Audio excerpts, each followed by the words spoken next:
Yo, what's up mga kaibigan? Nandi na tayo magkwentuhan. Unti-unti nang tinatamaan ng injury bug ang Los Angeles Lakers ngayon. Si Luka Doncic ay may left leg contusion. Si Austin Reeves ay may calf injury. May minamanage din na injury si DeAndre Ayton sa kanyang tuhod. Si Rui Hachimura ay may iniinda din na hip injury at pati na din nga si Gabe Vincent ay may injury din dahilan kung bakit siya ay hindi nakapaglaro kahapon laban sa Clippers. Kaya naman extra kayod nga kahapon si LeBron mga kaibigan na gumawa ng 36 points. Subalit nag-miss tulang empty stats nga ito dahil hindi nila magawang makahabol sa Clippers na may 3 panalo lamang sa kanilang last 22 games bago nila makaharap ang Los Angeles Lakers.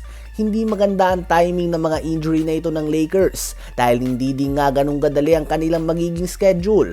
3 sa susunod na 4 nilang laro ay laban sa Phoenix Suns, Houston Rockets at Detroit Pistons. At kung titingnan natin ang standings, 3 talo lang nga nila ay babagsak na sila sa 6 seed kung magagawa din ng Minnesota Timberwolves na may panalo ang kanilang next 3 games.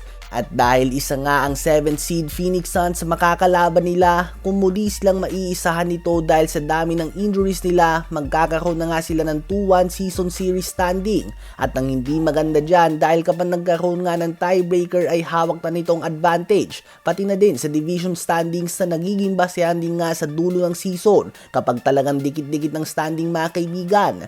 Kung sakali nga sa dulo ng season ay magkaroon ng tiebreaker ang Lakers at halimbawa na lamang ang Minnesota Timberwolves, kung ang Lakers nga ay nasa pangatlo sa kanilang division at number 2 naman ang Minnesota, kahit nga natabla ang standing so ang record nila ay mas makakaangat nga dito ang Minnesota dahil sa kinatatayuan ng Lakers kung sakali sa kanilang division. Kaya naman mukhang simpleng game lamang ang tapatan nila laban sa Phoenix Suns. Subalit ito nga yung mga game na kapag binalikan mo sa dulo ng season kung saan lahat ay nag-aagawan na sa pwesto, ito nga yung mga must-win games sa tinatawag dahil sa posibleng maging epekto nito sa dulo ng standings.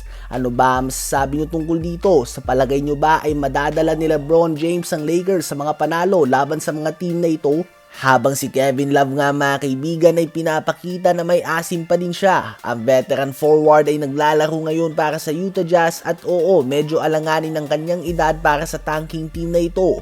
Ngunit dahil sa mga recent injuries sila Walker Kessler at Lauri Markkanen ay nabigyan nga siya ng pagkakataon na makapaglaro ng medyo madaming minuto. Sa game laban sa Memphis Grizzlies ay nagtala siya ng 20 points and 8 rebounds in just 20 minutes of playing time. Habang kahapon naman ay gumawa nga siya ng 16 points and 16 rebounds sa game ng Utah Jazz laban sa Orlando Magic.